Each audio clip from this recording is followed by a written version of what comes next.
allegiance. I pledge allegiance to the flag of the United States of America and to the republic for which it stands, one nation, under God, indivisible, with liberty and justice for all.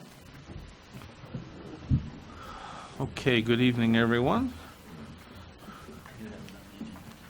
Call the meeting to order at 7 o'clock, and we'll move on to item number 3, which is public comment. Is there any public comment? Is there any public comments? Hearing no public comment, we'll move on to item number 4, approved minutes from the November 6th, 2019 special town meeting. Can I have a motion to do so? Second. Motion by Anne Marie, second by Bob. Is there any discussion? Hearing none, all in favor? Aye. Opposed? Abstained? Abstain. Chair votes aye. Motion passes 6-0-1. Please note Tricia's abstention. Item number 5, First Selectman's Report. Attended the first meeting on the CCM Commission for Property Tax Reform. The commission is charged with creating a report with actionable items to present to the legislature in regards to reducing the property tax burden on our residents. I'll provide more details as work is completed.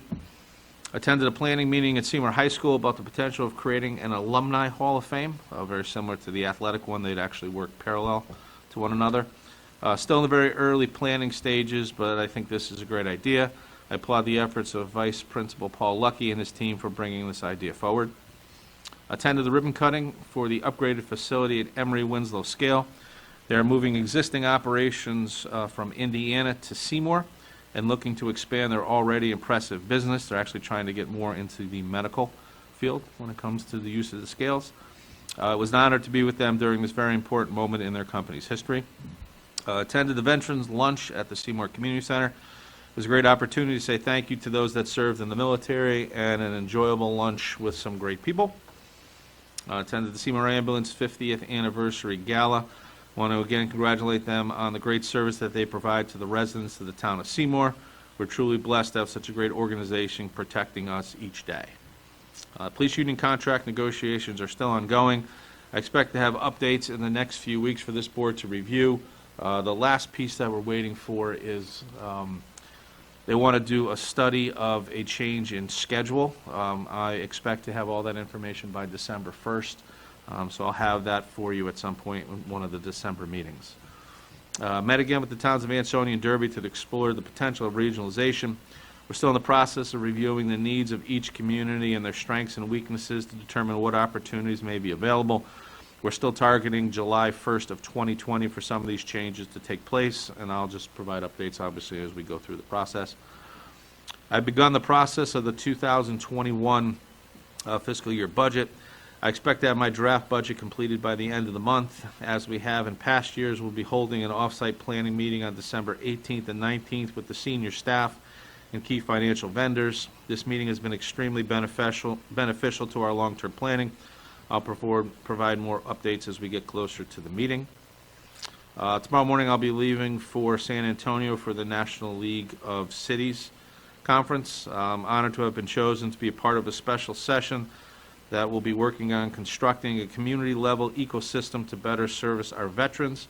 We're actually going to be going to the hospital, the Intrepid, which is where a lot of the soldiers that come back from overseas that have disabilities.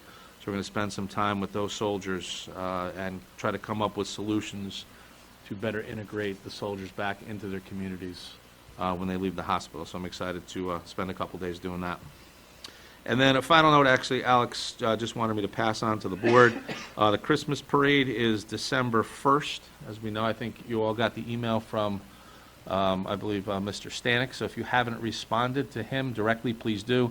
If not, you can let Rory know, and he will pass that information on. And then there will be fireworks at Chatfield Park on December 14th. I assume those will be at dark, right, Trish? But we'll pass out more information, but obviously Alex wanted to extend invitations to everyone on both of those. Okay, that closes the First Selectman's Report. Item number 6, discussion with Technology Director. So in our ever changing series of department heads, we have Rob Dyer, who is the Technology Director for both the Board of Education and the town of Seymour. So So Rob will give us a brief breakdown of everything that's been going on in Seymour, all the changes that we made, and then, of course, we'll take questions at that point. So, Rob? Thank you. Good evening. I have a brief 15-minute presentation here. I'm kidding. I'm gonna highlight a couple notes really quick, though, so just excuse the phone. As you guys may be aware, there's been a lot of news recently about cybersecurity and breaches in towns, public schools, police departments, other municipal areas. I just want to let you know that we're doing a lot of things. We have a multi-pronged approach here in Seymour. We've been doing it for quite a while. If you go back and look, we replaced our firewall way back. There's a case study that was done by Palo Alto. Seymour's the subject of the case study. It's published online. You can go read it. It's way back in October 2018. So we were doing it before it was hip. But that's one of the things that we're doing. That's our firewall, which is it's a cutting-edge firewall. It's the 4th generation firewall. It has different types of security. So your old typical firewalls would block a port, and it would allow all traffic through on that port. These new next-gen firewalls, they will actually look at the application, break the packet apart, and see what it's trying to do rather than just say, well, we're going to blanketly allow you through. So that's one thing. Another thing is the endpoint security that we're doing. We purchased, along with the schools, an endpoint client that gets installed on the computer itself and works in conjunction with our firewall. So it examines what's going on the computer while the firewall is examining what's coming through the firewall destined for that computer. They collaborate together. They send information out to the cloud, and then it lets us know what the threat assessment of that is. And it'll shut it down in real time if it's suspicious activity. So no longer do we have to wait for the virus companies to identify a threat, provide us with an update, and then it recognizes it. This will, just by the activity that's being done on the computer and in the firewall, it'll shut it down right then and there in real time. So that's just something we did proactively. Another thing that we have going on is user education. An interesting thing that I found out in all of my research, I've now been to 2 different focus groups and study sessions with Mr. Miller. The first one we went to, we found out that in actuality, 80% of all cyber breaches happen via somebody inside the network that reaches out and does something or clicks on a link. So despite our best efforts at the edge, if somebody comes in and brings a threat inside, we have to deal with that. So one of the best things we can do is user education. So we're working in conjunction with our cybersecurity insurance provider to bring in some training sessions and training modules for existing employees, and we're then going to fold that process into the new hiring procedure that the HR director is working on now. So again, those 2 things alone, I think, are going to deal with the majority of the threats that we might face. And in that same kind of vein, one further thing that we can do is those are all kind of preventative approaches. If something does in fact come in despite our best efforts at preventative measures, what we can do is something called network segmentation or micro segmentation. This is going to be something that I'm going to be talking to Mr. Miller about very soon. When we go to replace some of our aging server equipment, so if you think, we've done some huge things around here. We have upgraded the wireless at the schools. There's some wireless here that needs to be upgraded that we're going to talk about that we got amazing pricing on because of the schools, because of the bulk pricing that we did in order to do the schools, and now they're going to extend that pricing to us on the town side, which is awesome. We've upgraded the wireless. We've upgraded the network, so all of the switches at the schools are now upgraded, and in conjunction with that, we're going to bring some new switches down here as well, which is going to increase the bandwidth. One thing that we have not touched on either side of the equation is server infrastructure. So when we look to do server infrastructure upgrades, what I'm looking at doing is providing one failover solution, one cluster of servers, of virtual servers, for the town, the police department, and the schools all in one central location with multiple failover sites just in case. And what that does is if a threat does come inside and affects one particular network segment with micro-segmentation, the threat will not cross the other thresholds. So again, that's another thing we could do if and when a threat comes inside. So that's something we're going to have to look at coming down the road, but everybody should be aware that these are some of the things that we have to upgrade the servers anyways. We need to look at you know, down the road, prevention of cybersecurity and stuff like that, all in mind. So that's going to be coming soon. And then briefly, I just wanted to talk about, I kind of touched on it a little bit, but cooperation with the schools in the town, I think has been beneficial to both parties. The schools were able to capitalize on some lower interest rates with purchases of replacements of the smart boards. The schools got all new switches that we were able to get through E-rate, and we kind of worked out a lease deal with the town in doing that. So they benefited from that. The town benefits from having our purchasing power and from the level of support that we give on the tech side of things. So I think it's been a pretty symbiotic relationship so far, and I think it's spawned other departments doing the same thing. So I think it's been successful, and I'd like to thank everybody for your support. And if you guys have any questions, that's the end of my 15-minute presentation.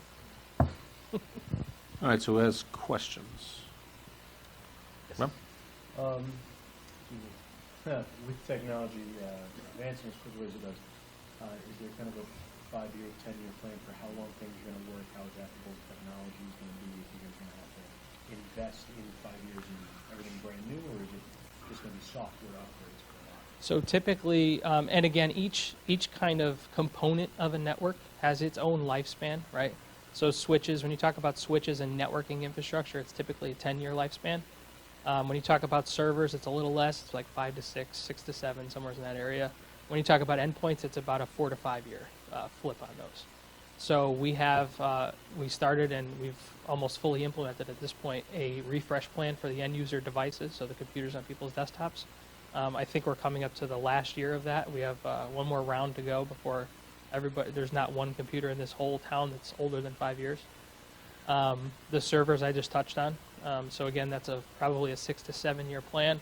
The particular solution that I'm looking at has the ability to, it's kind of future-proof. So what happens is it's a dynamically expanding array. So let's say your server load is 6 or 7 servers, and you get a new box from the company, you put it in, you plug it in, it discovers it, and it expands the array and the ability of the server structure to accommodate any new servers you want to add. So it expands and contracts dynamically, so it future-proofs that aspect of it. And as I touched on before, the switch infrastructure, we just replaced at the schools, and then the newer stuff that was kind of partially at the schools, we brought down to the town hall. So at this point, once we finish doing the cutovers, we started at the PD already. Once those are finished, you're going to have 10 gig a link across the schools, and a 10 gig link down to the town hall, and then gig to the desktops at both locations. So we'll be, I think, pretty good for quite a while. So it's a staggered plan though, correct? Yes. So it's not all replaced at once? Oh yeah, we could never swing that. Now, are you using any cloud-based stuff yet for like Microsoft or? I am a very late adopter of new technologies. The state of Connecticut recently passed a new data privacy law called PA 189, PA 16189, and essentially what that does is it forces the schools to enter into agreements with third-party providers as to not divulge student information, right? And if they don't agree to sign individual contracts with the school districts, then we can't do business with them. We can't use their product. So as a function of that, that really kind of drove everything. Anything we wanted to put in the cloud, we'd have to get an addendum signed by that provider to have that data there. So I've been, from the privacy aspect alone, I've been kind of shying away from the cloud, mostly because we're kind of a small target, right, Town of Seymour? We're a small target. The chances of somebody trying to scoop up our data, for example, is very small. But when you go to like an Amazon Web Service or something that's hosted in a cloud, and you happen to be on the same server farm as, J.P. Morgan or something like that, what happens if your data gets scooped up along with theirs? So I like to kind of let things mellow a little bit and see what happens with the trends and how successful and how segmented this type of stuff is. And then down the road, I'll start to adopt things later on. I don't jump on the first thing when it comes out. Yeah, no, but business tools like Microsoft 365, Sure, things like that, those are Yep. readily available and being used in the Yep. cloud. So the schools, very heavily, the schools use Google Apps for Education, mostly because it's free. So So that, yes. I thought you meant cloud computing, cloud storage, and things of that nature. We don't kind of go down that road. As far as business tools go, right now they have on-premises Microsoft Office. Microsoft has end-of-life the desktop versions of things, and now they're moving. So eventually, everybody's going to make that shift. The unfortunate thing is that the schools get free upgrades. We pay a fee, a flat fee, and that enables us to use the latest and greatest versions of Office. That does not extend down to the municipality. So if we needed to upgrade or we wanted to upgrade the Office software, we would have to pay individually per user every single time we wanted to do an upgrade. So you try not to. They don't really change all that much version to version. There's a huge jump from the desktop version to the cloud version, but the intra-version changes of the desktop version are not really. So you kind of try to. Yeah, but it's more for the management of the operating system and the antivirus. It's more for that management, that single point of management. Yeah, as long as you do your updates, your Microsoft updates, and you're talking about keeping the Microsoft Office virus-proof and secure. Yeah. The updates are the updates, right? So if you have Office 2013 versus Office 2016, Microsoft is going to patch and update 2013 just as they do 2016. So it's going to be just as secure as 2016 might be. So we keep up to date. We have an automatic server that pushes out updates to make sure that the versions we have. Right. So really, it's just a functionality thing. And Doug Thomas, for example, could come to me and say, "Hey, there's a new function in Excel I really want to use. It would help me in the budget process or in the accounting process." And we can look at upgrading him. And then what typically happens is we upgrade Doug, and he notices that when he sends a file now to somebody, it shows up as gobbledygook because they don't have the same version he has, which would then necessitate all the way on down the line upgrading everybody else. So that's typically how something like that happens. But unless there's a need or a huge jump from version to version, it's not something we look at. We just keep the updates going constantly. Okay, thank you. Any other questions? Come on. You touched on this a little bit, but in terms of our data storage, are we constantly running out of space? Is that necessitating upgrades? And if so, what is being deleted? What's being removed? What are we losing? So again, there's different segments of this. There's email retention, right? Storage space is always a premium, right? It's the most expensive commodity in IT, essentially.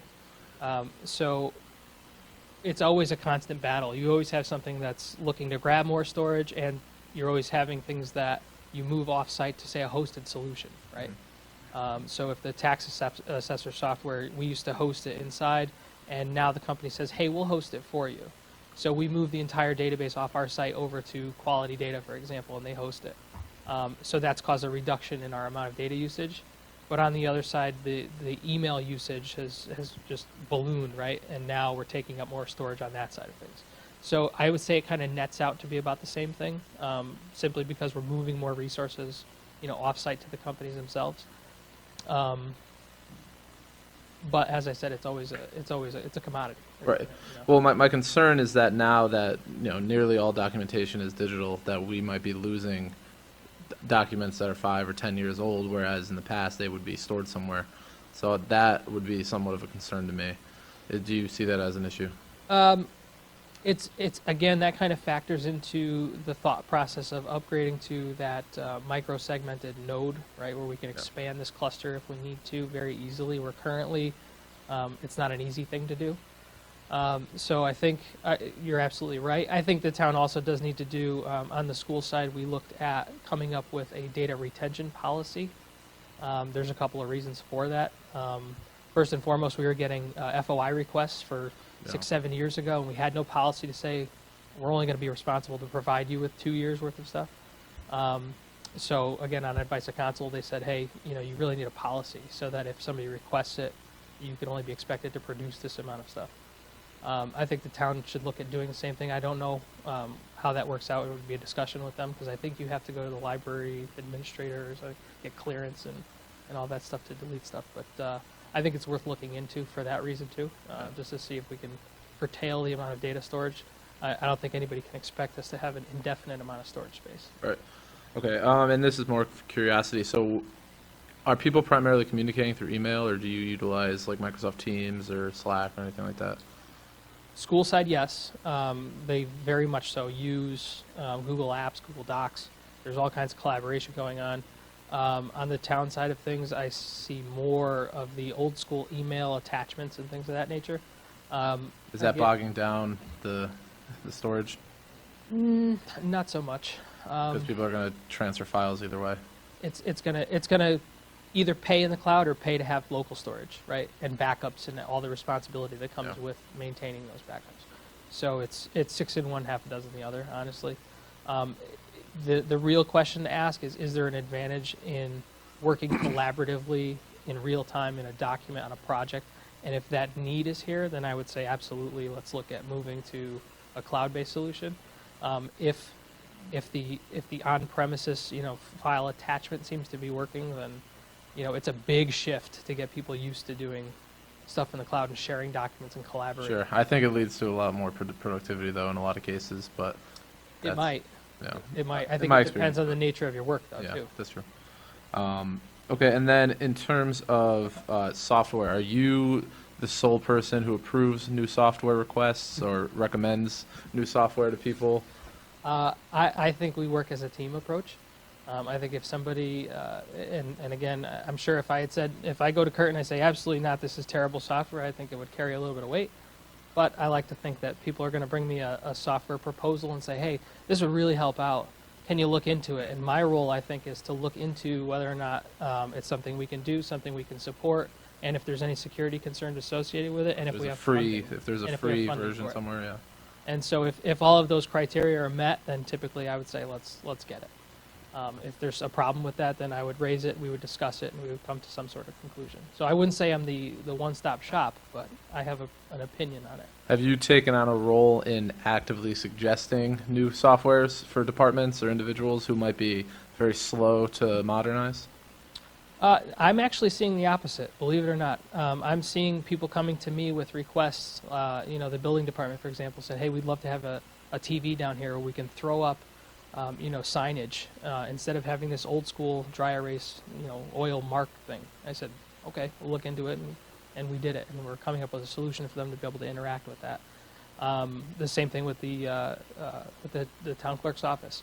They wanted to start scanning in maps and digitizing them to get rid of the old map room, the big honking maps that they have up there. Yeah. And so we looked into a solution for that. I would say it's the opposite of that. Okay, great. They're coming to me with suggestions, and I'm vetting those suggestions, and then we're putting those in place. Okay. All right, that's it for me. Thank you.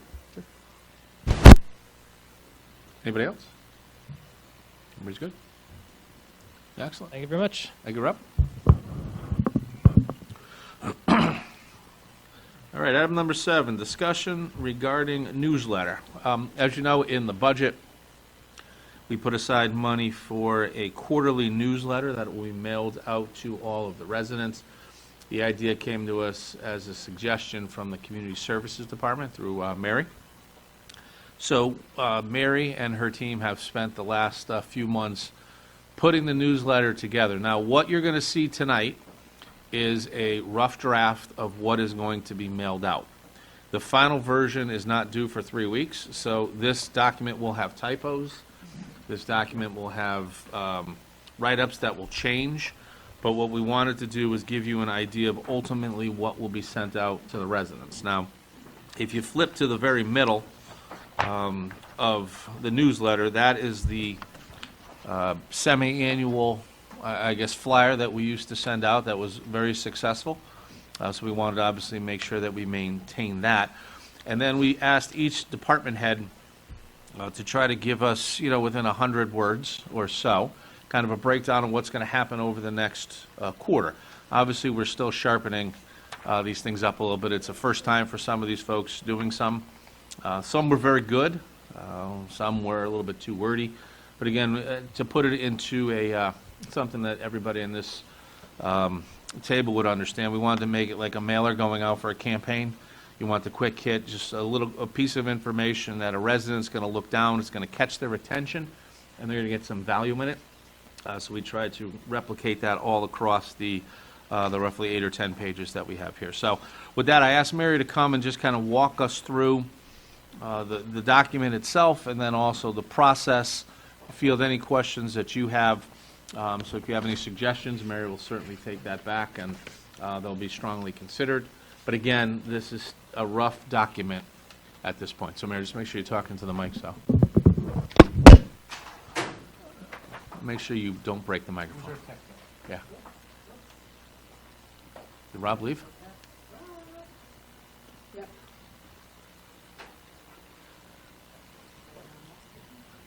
Right, it didn't hit you, did it? Workers' comp. Isn't it? Hello. Okay, thank you for having me, everyone. You can put it in the thing if it's easier. I think I just tried to lower it, is what I tried to do. Okay. As Kurt mentioned, this was kind of an idea that happened after our semi-annual flyer that went out. We had a great response from our residents. I mean, they loved it. They didn't know half of what was going on at the community center. And in an effort, after talking to Kurt and Rory on improving communications to residents overall, we decided to come up with a flyer that we could send out quarterly. And this has been something, you know, that's the biggest complaint we get from residents is they don't know what's going on in town, not only the community center, but everywhere. So that's where this project started, and we came up with this idea. We tried to go with a modern kind of look and feel. It is going to be full color. It's going to be offset print. It's going to go to a mail house. We've included in most departments anyone that has pertinent information to tell our residents. And that information may change from quarter to quarter. So it's all dependent on what's going on in the town at that time and who has something to share. The inside was designed, so the 4 pages inside, that is kind of the community center and the library, we put that in the center so that people can pull that right out and save it if they want to. That was the purpose of placing it where it is. We are no longer doing the semi-annual flyer that my department was doing, so this replaces it. This goes out 4 times a year. It will go to 7,300 households, so every household in Seymour. The first one will hit in January, and then we go January, April, July, you know, quarterly. So we're excited by it. People are excited. They see us kind of moving in this direction. They know that it's been approved, so we'll see what happens. It's been just so that you guys know the process of what happens, I guess I can talk about that a little bit. It's absolutely a team effort. My department, the community assistant, she's actually doing all the layout. That's Tara. She's doing all the layout of this and the design work of this. She's done an incredible job. Malia and Rory are kind of reining in. So our first selectman's office is reining in all of our senior staff managers who contribute. And then they're feeding my department the information, and we're laying it out. And it's going back and forth between all of us to make sure we cover what needs to be covered. Questions? How many households did you say this is getting mailed? 7,300. 7,300, okay. I heard the 73, I did not hear the 100 after. Yes, 7,300. Give or take, at the time of the mailing. And it's going as a trifold, I'm guessing? Nope, it's going to go just like this, flat. Good. Yep. We're doing it through a mail house. It is offset print. We got some fabulous prices. We got some great prices. So it's a little different than the way it's going to go on an 80-pound gloss paper, full color 80-pound gloss paper. And the reason we went gloss, I actually would have preferred a cover stock, but the gloss adheres better for the offset printing, is what we've been advised on. So it will go flat. I see the sponsorship on the back. Yes. What percentage is that to offset the cost, or is it really just to get people in? No, it does offset the cost. What we raised currently, right on the back, there was $5,500. That paid for paid for 3/4 of our first mailer, which was a semi-annual. But down the road, we're looking to expand that, and we're going to come up with a new sponsorship program because now it's going out quarterly. Gotcha. So we're hoping to expand it. Yeah, but to that, we wanted, the folks that have paid for sponsorships already, we wanted to respect their contribution. So I think we're going to give them the first 2 Right. kind of included, and then for July 1st, we'll start with new sponsorships. We don't want to go back out to these folks that we just Right. kind of solicited within the last couple months. We didn't think that was fair, so we'll give them this. Did I understand correctly that this has been an effort for a couple of months right now? Yeah, we started, design effort by the time we came up with the template and so forth, yes. So I would imagine once we have I think the communication piece is excellent, because I know that a lot of the residents are, they don't know what's going on, so I commend this. I like the idea of it being Right. quarterly. I imagine, though, once we have a format in to keep it up to date Right. for the quarterly, it's not going to take quite as long to put it together a second, third, fourth time. Each time it should. Oh, be a little bit- absolutely. Yeah, I agree with you 100%. Okay. Yes. Yeah. This is going to be about, once we have the template, which we're close to it. Once we have a template, we gather information from all the department heads. It comes in and hopefully we should be, there's going to be some massaging, but we should be able to plop it, Right, just place it into update place. it. Yep. And proof it, yep. Right. Absolutely. One quick suggestion. Sure. The at Seymour CT in the middle, Yep. we don't seem to own anything that is at Seymour CT, so that might be a little misleading. Maybe we want to make this, a location that we own, like a Facebook link or something, or Twitter, because I just searched it quick and there's nothing that you could find. So the at symbol implies that it's somewhere that you could search online for information. All right. So I would just maybe try to think about that. But otherwise, I think it's a great idea. I think this will get a lot of response. Great. What else?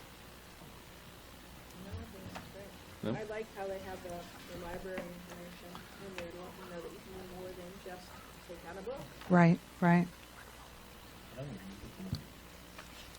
The,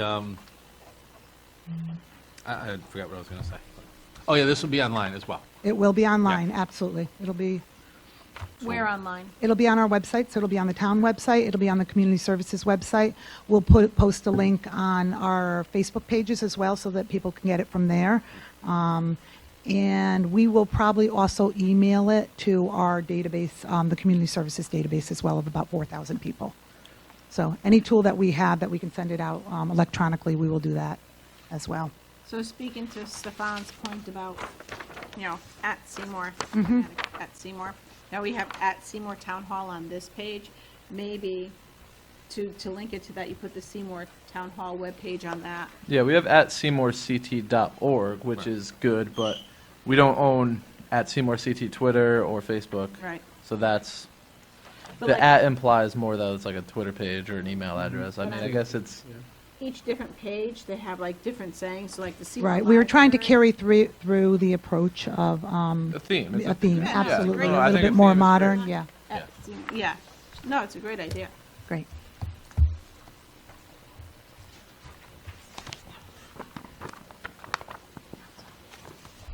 Anyone else?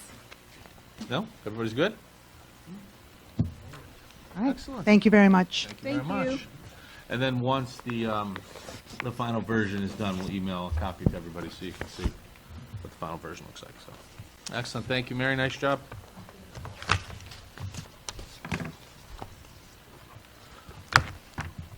All right. Okay, move on to item number 8, discussion, no. Hold on. I have my thing out of order. Discussion, item number 8, discussion, take possible action regarding LoCEP projects. All right, so there's 2 projects that we need approved by the selectmen as part of the LoCEP process. The funding is put aside, the projects have been approved by LoCEP already, but we just need to have them run through the selectmen, so that way that can be a part of the final submission. So the first project is going to be at 16 Clifton Street. There is a substantial drainage issue. The residents made some changes to their driveway. They actually paved their driveway. Somehow it changed the runoff of water from the yard. So every winter now, last winter, there was a huge sheet of ice that essentially formed the middle of December and was there until November, or until March, excuse me. We are in a legal dispute with the resident for the remediation of this issue, but we cannot leave the situation as it is. Obviously, the legal aspect of this is going to take longer than the winter. So we need about $3,000 to fix this. So that is LoSEP request one. The vast majority of the work will be done by Public Works. That's why we're able to do that. So what they're going to do on Clifton Street is add a catch basin, and then they're going to make a lateral cut, go across the street, connect it to the other catch basin, and the water should flow in without any issue. So everything's been signed off by Tony DePrimo, as well as Brian Nesteriak, our engineer. So we'll do each LoSEP project one at a time. So at this point, I'll entertain a motion to approve the LoSEP request in the amount of $3,000 for the drainage issue at 16 Clifton Street. So moved. Motion by Bob, second by Al. Is there any discussion? Okay, hearing none, all in favor? Opposed, abstained, chair votes aye, motion passes 7-0. The second one is on Highland Street with regards to the Colony Apartments. There is, again, a drainage issue there. There seems to be a water runoff coming from High Street. The problem is partially the towns and partially the owners of Colonial Apartments. So we are entering into an agreement to split the costs of fixing this problem. We're going to bring the drainage pipes to a certain spot on the property, and then the owners are going to take it the rest of the way and connect it into their catch basin, which is currently on their property. So Rich is working with the attorney for the owners of the property. Brian Nesteriak has put an estimated cost of repair, a total of about $30,000. So as I said, the plan is to split this. We are asking for $30,000 through LoSEP, just in case something happens, things fall through, the repairs need to be finished, we'll have the money available. If we don't use it, then the money just goes back into our LoSEP account with the state. What the state ultimately sends us is a reimbursement for the actual amount of money that is being spent. Was there a change that forced this to happen that caused this, or was this coming over time? It's been something that's been going on for years. In Brian's opinion, that some of that pipe is 30 years old. Yeah. What we're starting to see is they have a utility box in their yard, and it's literally sinking because the water's just coming down. It's kind of washed out the hill and different things like that. So, we feel that the splitting of the cost is a fair and equitable way to take care of this. This was High Street or Highland? High Street. It's the Colonial Apartments. Oh, I thought Yeah. you said Highland in there. Oh, no, I apologize. Maybe I did. I apologize if I did. So, any questions on that? Okay, so then at this point, I'll entertain a motion to approve the LoSEP project's request for High Street Colonial Apartments for an amount of $30,000. Motion by Anne Marie, second by Bob. Is there any discussion? Hearing none, all in favor? Opposed, abstained? Chair votes aye, motion passes 7-0. Item number 9, discussion, take possible action regarding 2020 meeting calendar. In your packets, you have the Board of Selectmen and the Ordinance Committee meeting schedule. As you can see, the Ordinance Committee will be meeting at 5:30. The Board of Selectmen will be meeting at 7 o'clock. All those meetings will take place here in the drummer room, and you can see the list of all the days. Note, there are 3 Wednesdays based on the calendar. We have Wednesday, January 7th. We have Wednesday, November 4th, and then we have Wednesday, December 16th. All the other dates should be the 1st and 3rd Tuesdays of the month. So, Okay, I just have a quick question. Why do we, go ahead. No, go ahead. I think January 7th is do you have the wrong date in there? Or where? January 7th is a Tuesday. Yeah. Ask that, and I was gonna also ask, So make that note, Tuesday, January 7th. Al? why do we have the December 16th meeting on Wednesday again? Is there something going on? that There's, Tuesday? there's a holiday event at Great Hill Fire This way. Hose Year, on, right? yes. Yeah. It's always the 3rd That's- Tuesday of that's what I- December. Yep. That's what I thought. I just wanted to So make just sure. out of courtesy to them, we move our meeting Yeah, understood. to that. So that way selectmen can attend the meeting because we're always invited. Yep. All right, so any other questions? So we'll make that update on Tuesday, January 7th, and then we'll submit it. Everybody's good? Okay, all in favor? Aye. Oh, no, I'm sorry, I didn't make a motion. That's All right, so make a motion to approve the 2020 Board of Selectmen and Ordinance Committee schedules as presented. Second. Motion by Bob, second by Al. Is there any discussion? Okay, hearing none, all in favor? Aye. Opposed, abstained? Chair votes aye, motion passes 7-0. Okay, item number 10, discussion, take possible action regarding tax incentive agreement for Thule. So the reason we have Mr. Lima joining us today is Brian drafted the agreements, the two, one with Thule and one with Basement Systems. This has to do with the project, for lack of a better term, that was entered into with Thule and Basement Systems that brought the two, or will be bringing the two large tube cutters, as well as an 80,000 square foot building being put up. Combined, we're a little over $11 million for the new projects. We had tentatively approved both Thule and Basement Systems into the tax incentive plan. This is now the document that will finalize that agreement, so I wanted to obviously bring it back in front of you, have Brian here to discuss any questions or concerns that you may have. Assuming the board is happy with what we've done, then we'll go through the process of getting everything signed off. So item number 10, as I said, is with Thule. So Thule's project, or Thule has invested $4,112,000. And it is a multi-phase project, as we talked about. They had initially intended to buy only one of the tube cutters, but because things went so well, they were so happy with what they were able to work out with Larry, they're going to be buying a second tube cutter. We've kind of discussed all of that. So that is there. If you look down to, on page 1, whereas a final certificate of occupancy was issued for the manufacturing facility project on or about June 1st. So it is currently up and running. On page 2, what we had talked about was a 7-year abatement period.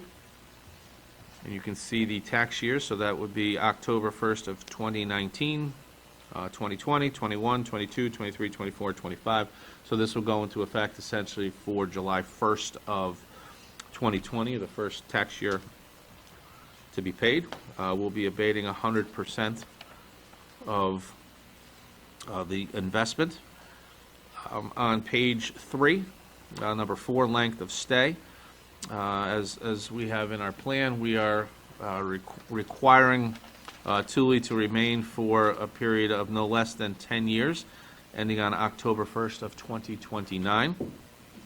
Should they choose to leave any time prior to that, in item number 5, you see the forfeiture clause.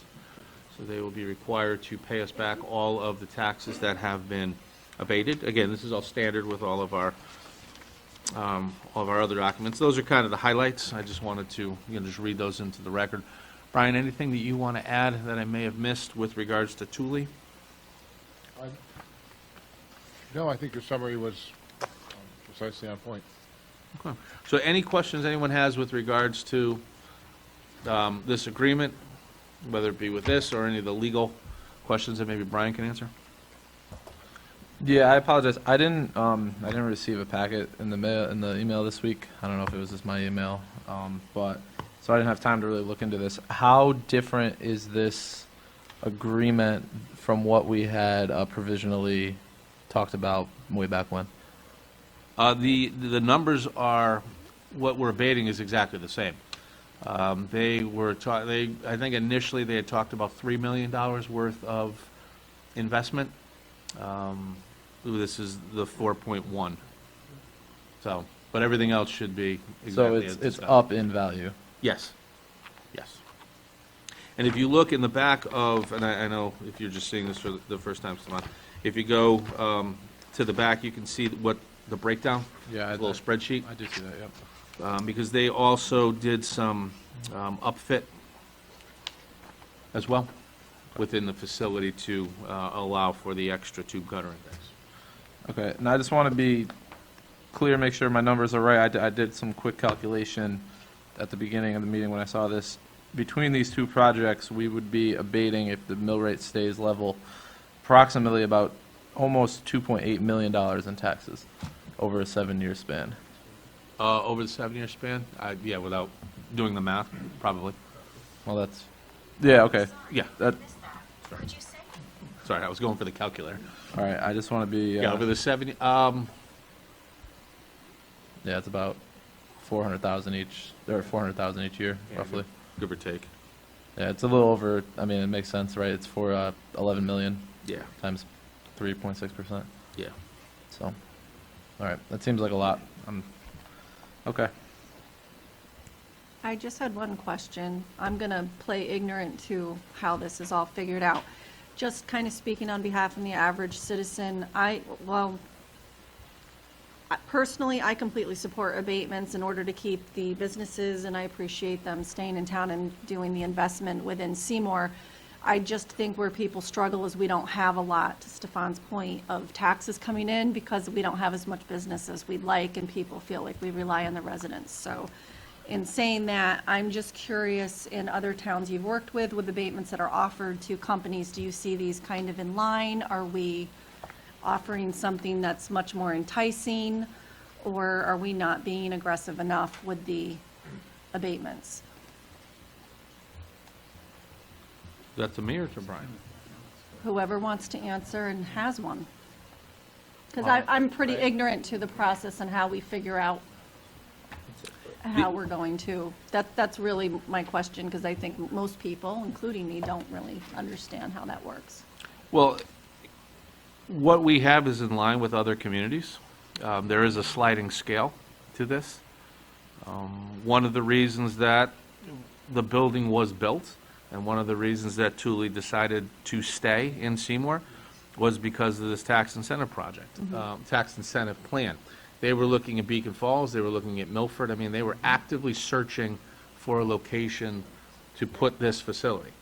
Had it not been for the tax incentive plan, I don't think Larry would have been as eager to build an 80,000 square foot facility for them, which in turn would have now taken all these taxes and brought them out. This project did create some jobs. I believe it's 8 or 9 new full-time jobs that have been created, if my memory serves me correctly.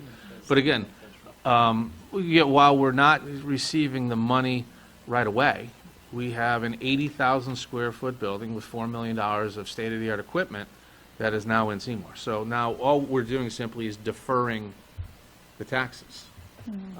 I would argue that in years 8 through 30, we're going to receive an abundance of tax dollars in.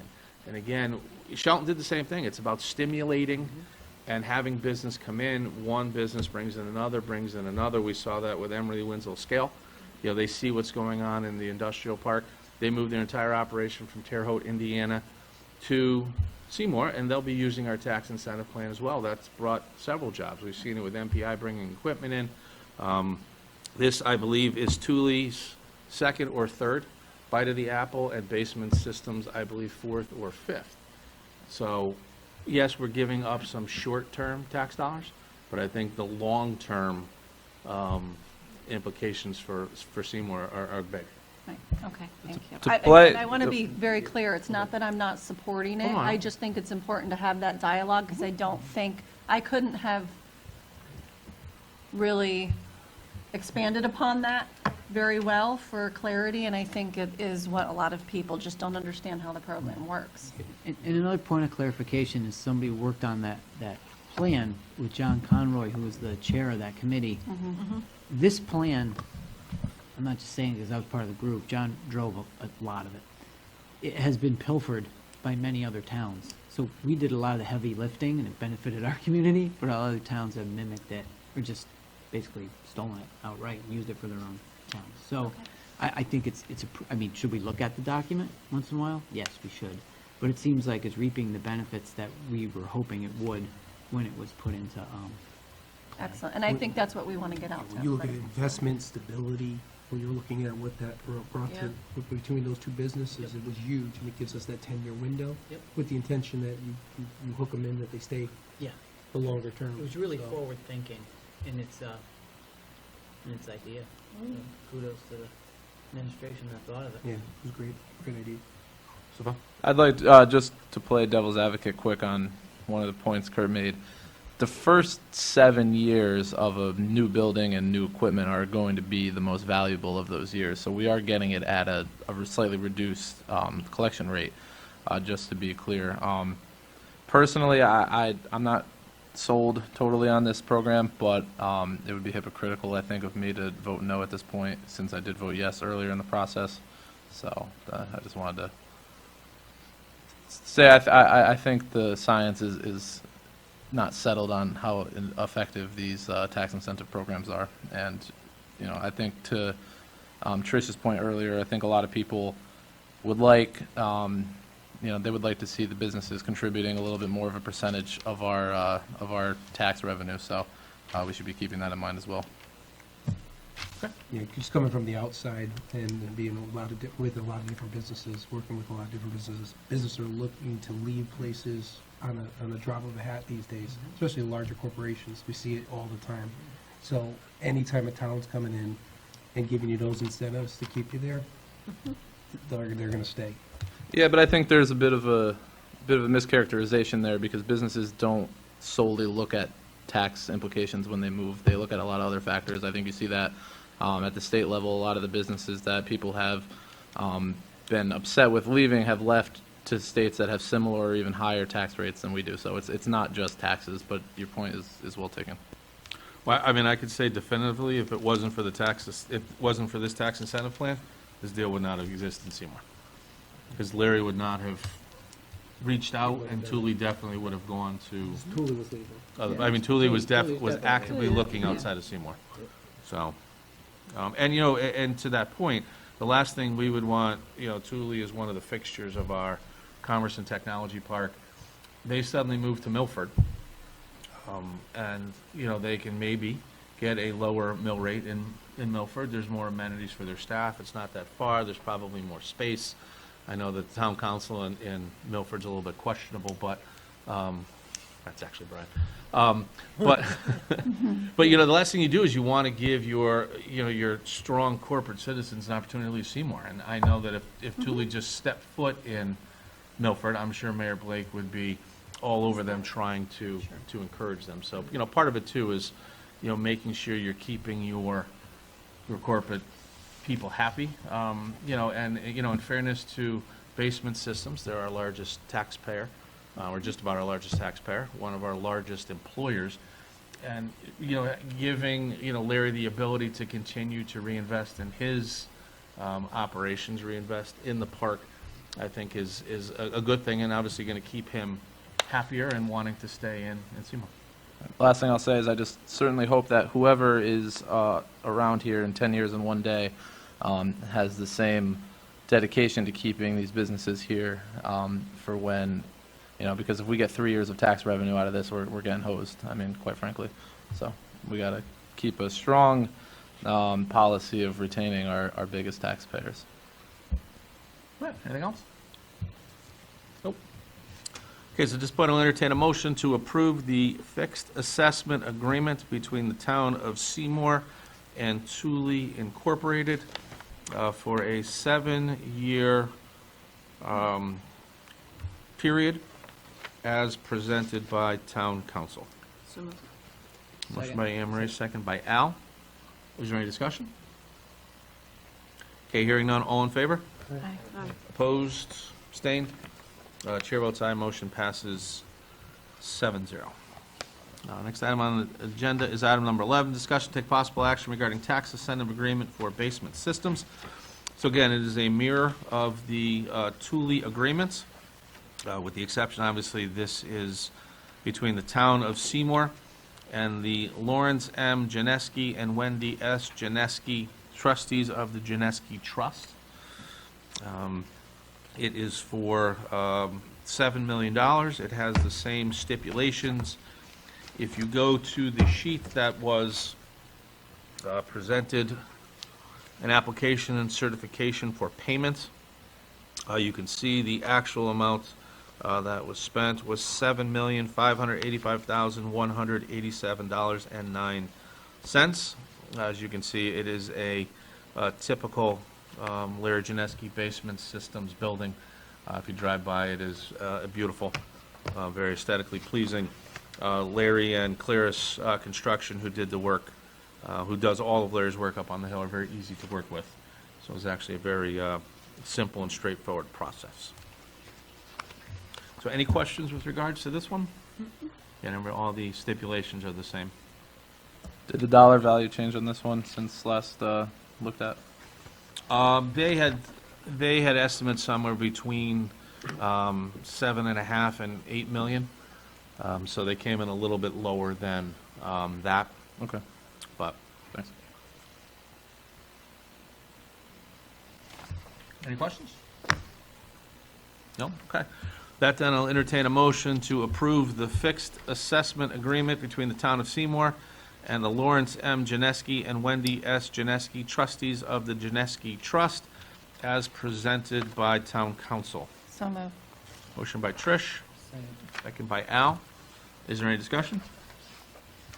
Hearing none, all in favor? Opposed, abstained, chair votes aye, motion passes 7-0. Item number 11, discussion take possible action regarding DHS MPOA grant.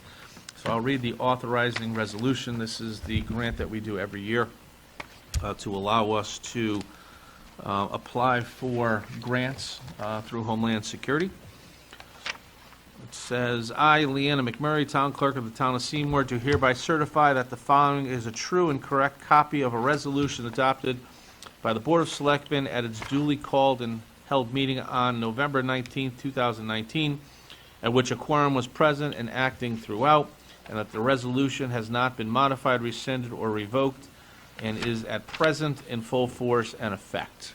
So here's the resolution.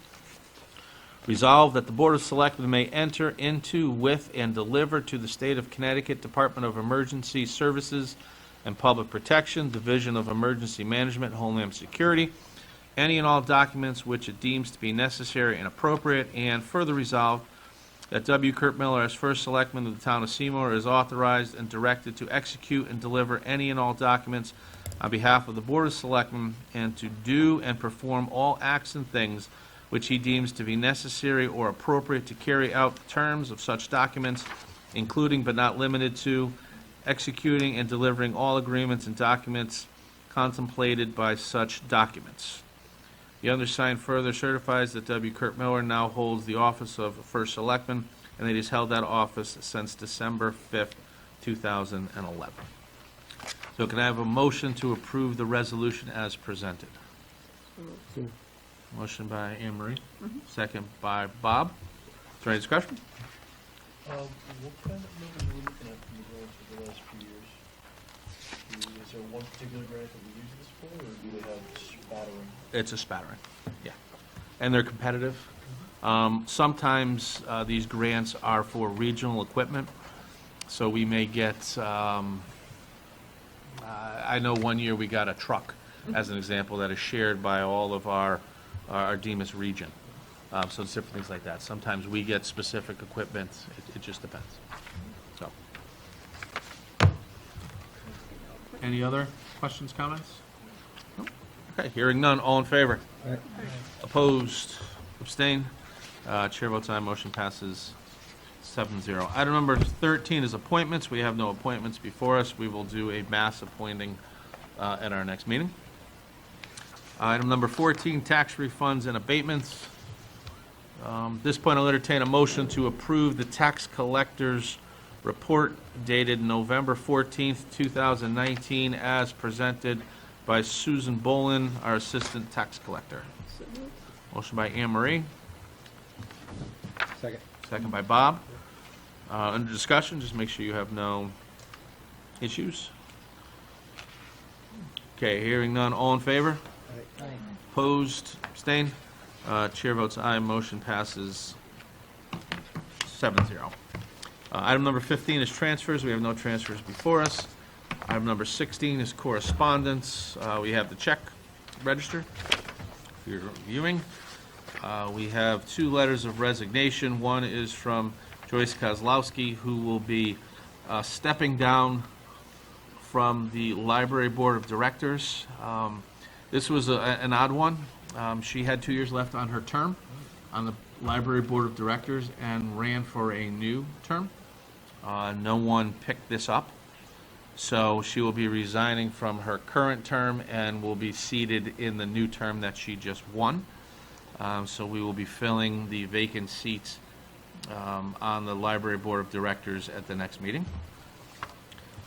And then we have a letter from Virginia Doda, who is resigning from the board of the Seymour Housing Authority, effective immediately. Her term was coming to an end in the next couple of weeks. We have actually, and this is, I think, a very good thing, one of the things we've never had the ability to have on the Housing Authority is a representative from the young disabled community. Unfortunately, a lot of the folks that live in our Housing Authority don't necessarily have the mental capacity to be able to sit on a board, and I don't say that with any disrespect at all, but we have come across a resident who is a young disabled, has MS, but is very eager and interested to serve on the board. So at our next meeting, we're actually going to be appointing her to fill this place, and that's an exciting thing to have that population of our Housing Authority be represented on the board. It's something that we've never had, so that's certainly an exciting thing. Okay, so that is correspondence. Item number 17, public comment. Av, anything you want to say? No, I don't know if everybody knows Av. He's one of our, works at Seymour Ambulance as a volunteer. How many hours did you put in last year as a volunteer to Seymour? Too many.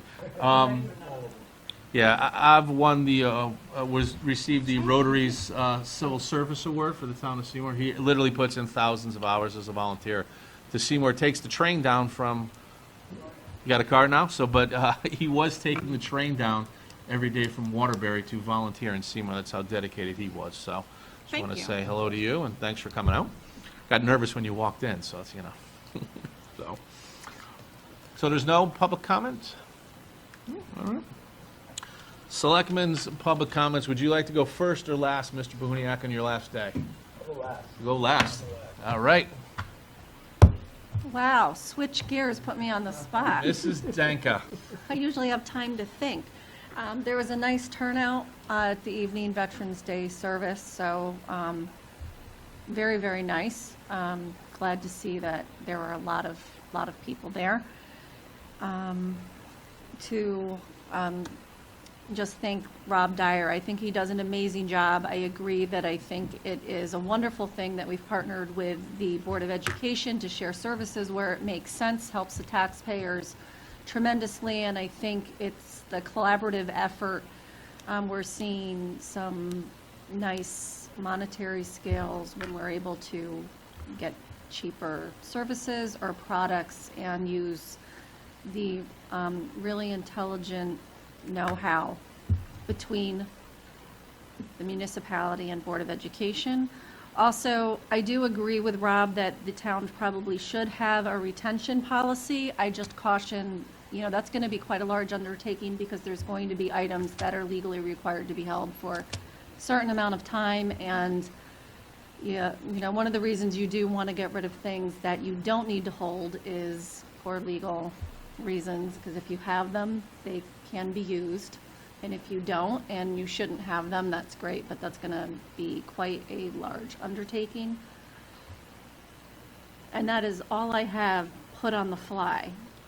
I will say that I if anyone has not had an opportunity to go to Basement Systems, Larry Janeski is always a very good host, and the building that he has is really quite impressive, state-of-the-art, and really forward-thinking company. So I recommend anyone, make an appointment and go see.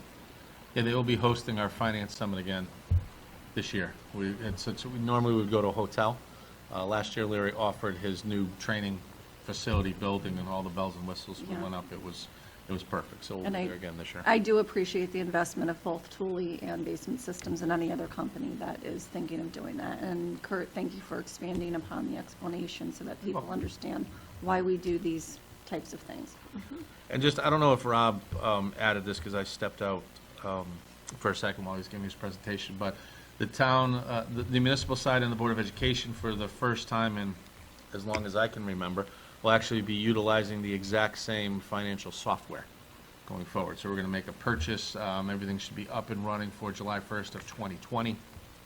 So we will have one system that both the municipal side and the Board of Education side will use. So again, where we've had some different versions of the same system, it was very cumbersome, obviously, from one side to talk to the other. Now things are going to be substantially more transparent, as they'll have access to view our system, we'll have access to view their system, so everyone will know what's going on. So, and again, that's a credit to Rob kind of leading these charges and things, so. Excellent. Bob? I was so impressed by the Seymour Ambulance Gala, the amount of volunteers and just the camaraderie that was at that event was fantastic. I was very impressed by that. And go Seymour Volleyball. Well, Seymour Volleyball. Do we know the score on that? No, I don't. Anne Marie? I have a couple things. As to what Bob said about the 50th event of Seymour Ambulance, that was quite an event. It was very nice to attend. It was nice to see the charter members there as well, still involved in the Seymour Ambulance. Also wanted to congratulate the Seymour Pop Warner team heading to Florida. The cheerleaders are going to Florida. Congratulate them. As you know, we had AJ here from Mission 22. Remember we were talking about that and getting something going. They are actually going to have a masquerade ball. It's going to be in the winter. The tentative date is 02/22/2020. Playing the numbers of M22. It's either going to be held at Arias or another place in Naugatuck. But they're hoping to get people involved in that, and they're definitely going to let us know. It will be a black tie affair. Speaking of Mission 22, we are looking for the 22 for 22 Walk for Hope to be held in June. Actually, that you bring that up, I had a conversation with Tom Haynes. Yeah. That is the same day they do their large event in Oxford, Okay. which is already planned. So he's asking if we can do it either the weekend before or the weekend after, and if we are able to do so, he has committed to be a very large corporate sponsor. So are we looking at what, May? Either May 30th or June 13th. I would say let's go with June 13th. This way we're not, interrupting anybody's Memorial Day weekend, even though Memorial Day weekend would be The 25th. a great time to do it, right? Memorial Day. Memorial Day is the 25th, so it would be the Monday before. All right. Oh, So. so maybe we would. Yeah, but just that, but I mean, All right, so give me those dates again, because I'm going to talk to AJ. it's either May 30th Yeah. or June 13th. We'll just have to clear it with the school. Yeah, just clear it with the school. Okay. So we'll go with that. We're looking to get Wildflower involved as well, because she was with the National Guard, and she is a big sponsor of M22 as well. So we're hoping to get vendors involved as well for food and stuff. So if any of the selectmen want to be a part of that, just let me know. We can get going on that. We're probably going to be looking towards January to start pulling this all together. We had our Public Works meeting last night. Leaf pickup is going around town. Just remember that all leaf pickups must be in a bag and not plastic. And if you want to bring them to the transfer station yourself, you can empty plastic bags, but you must take the plastic bags with you, but you can leave the paper bags there. Also, just a reminder, as I was driving here and driving home, saw people blowing the leaves off their yards or off their driveways, and they're blowing them into the road. That there's actually a town ordinance that you cannot do that. That is illegal, as well as when the contractors come and plow your driveways, you cannot push the snow into the road. So they have to remember to clear that, because it does. Our guys are plowing the road, and God forbid if we have to have an ambulance or a fire truck come through, and there's all the snow on the road, so they have to keep that clear. Once again, the census 2020 is coming up. There's a big talk on Facebook about, the Ames Plaza, we should get a Trader Joe's, and there we should have this, and there we should have that, and that. The census actually dictates the demographics that are there. And when you fill that out, it's confidential. No one knows, the town doesn't know who's living there, what your salary is, or any of that information. but it lets them know what the demographics of the area is. So if the big stores want to come in, then they have all the demographic, and those are for 10 years.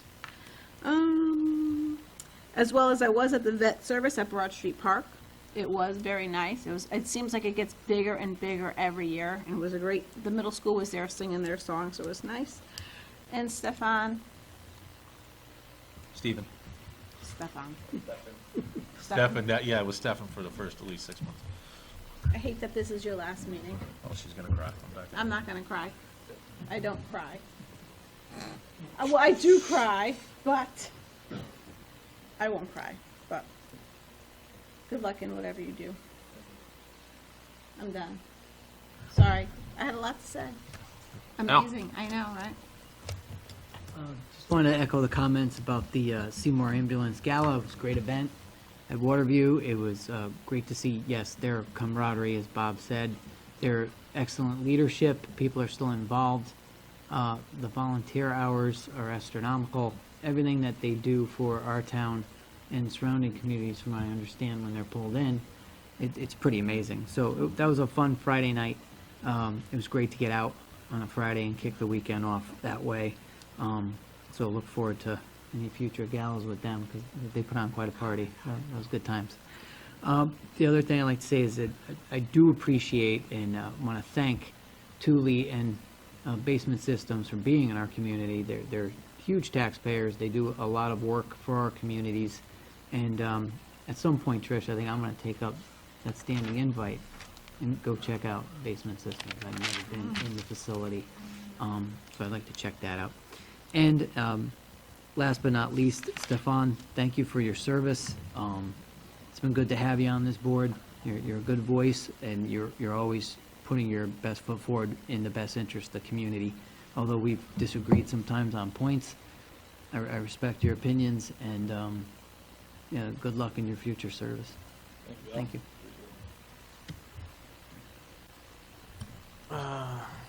Rob? I have words.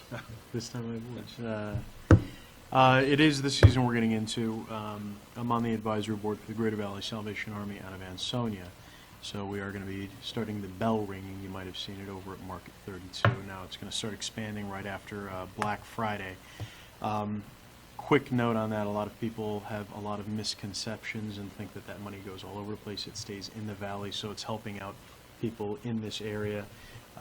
If people don't volunteer to bell ring, then they pay people, and that's coming right out of the funds that are going to go. So I'm going to be doing it. My father's on the board. We've had George Logan. We've had a whole bunch of people. Was that well? Yeah. If my dad hadn't emailed you yet, I was going to talk to you today Yeah. about that. Anyone else who'd like to do it for a half hour, an hour, every bit helps. Like I said, it all stays in the community. And if we reach a certain amount, then we get matching funds from Salvation Army National. Teams Toys for Kids is an amazing program, helps people in our community. United Way Adopt-A-Family will be doing that through the Exchange Club.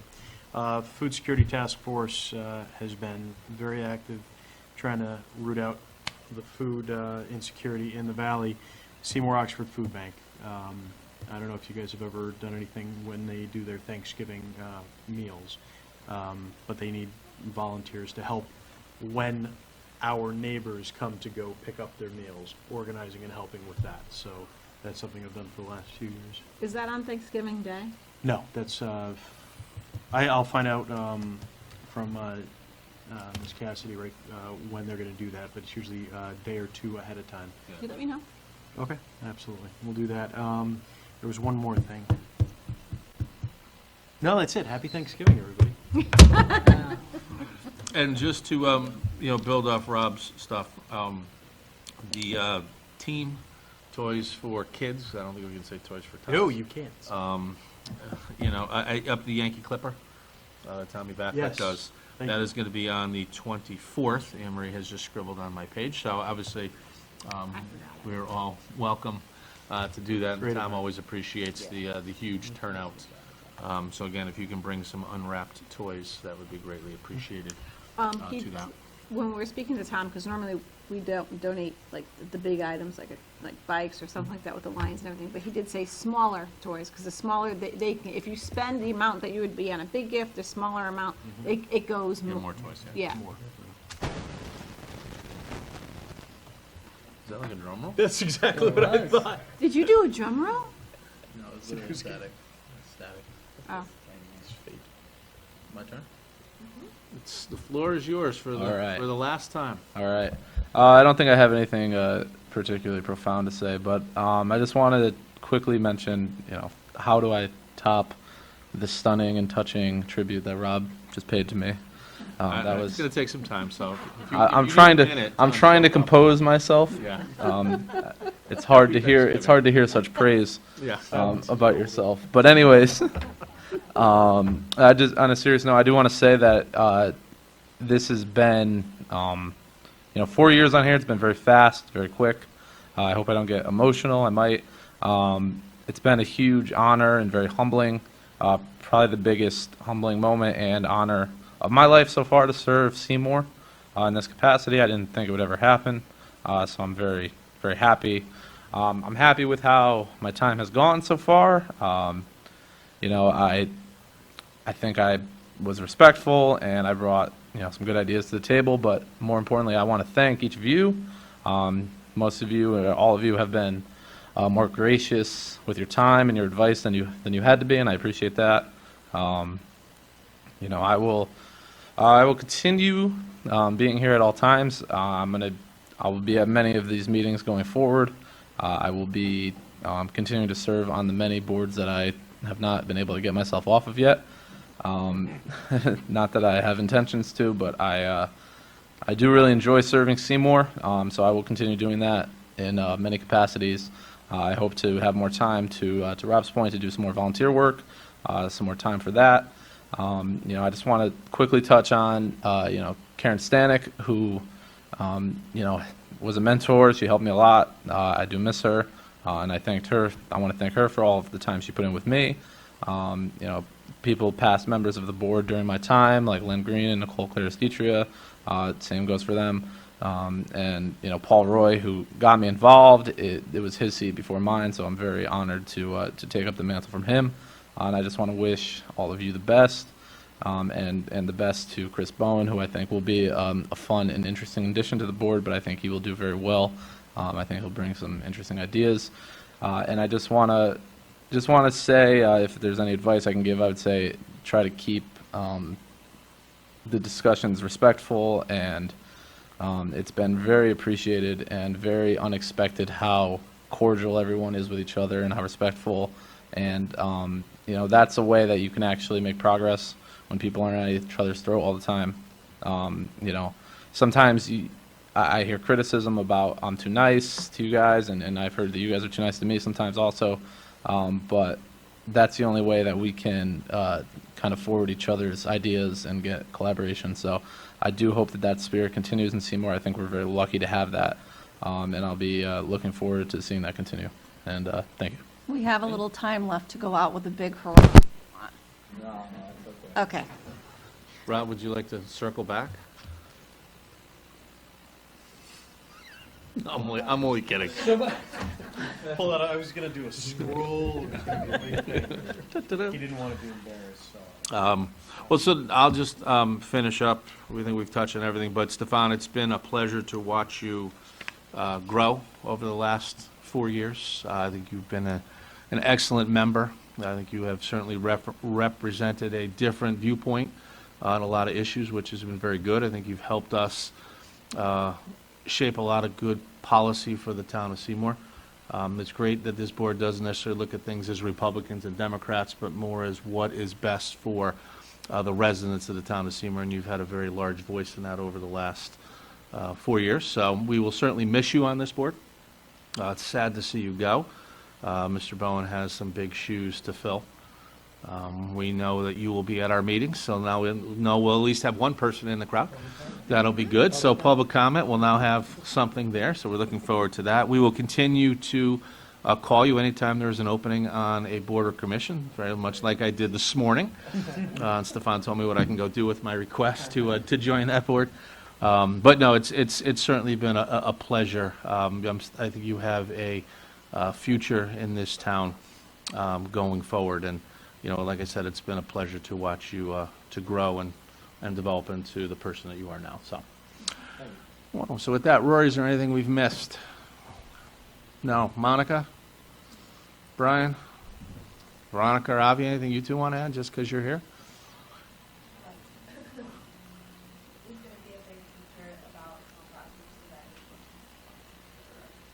Okay. So once, send the link over like you do, and we'll pop it out, so it's on social media. Excellent. And just as a reminder for everyone, and again, pass this on to Chris, I mean, I had a conversation with him this weekend, we went for breakfast. Our meeting is going to be Monday, December 2nd at 7 o'clock. We're not going to have the Tuesday meeting, because I didn't, why do an inauguration and then bring everybody back the next day for a Board of Select meeting? So we're going to do everything on Monday. The plan is going to be at 7 o'clock. I'll call the meeting to order. You guys will all rise. You'll be sworn in at that point. I will be away. Okay, so Trish, you need to get sworn in at some point. We'll then go through and do a very short version of our meeting. We have to appoint, as you know, about 750,000 people. So we'll get that all taken care of. And then at that point, we will call each of the boards up one at a time, give them the opportunity to be sworn in, take pictures, and everything else. For us, it's all old hat. But for a lot of these folks, it's their first time being sworn in, first time in elected office. So we just want to make sure that it is special for them and they have the opportunity to take pictures and stuff with their family and loved ones. So again, we'll send out a reminder, but I just want to make sure everybody knows that. So, okay, so with that, we'll entertain a motion to adjourn. I make a motion to adjourn. You couldn't let Stefan do it in his last meeting? I was looking right at him to see if he wanted to do it. No. Okay, motion by Stefan. He doesn't want it to end. Motion by Anne Marie, second by Al. Is there any discussion? All in favor? Aye. Opposed? Opposed. Abstain. Chair votes aye. Motion passes 6-1-0. Please note Stevens. No vote, and we'll mark the meeting at 8:23.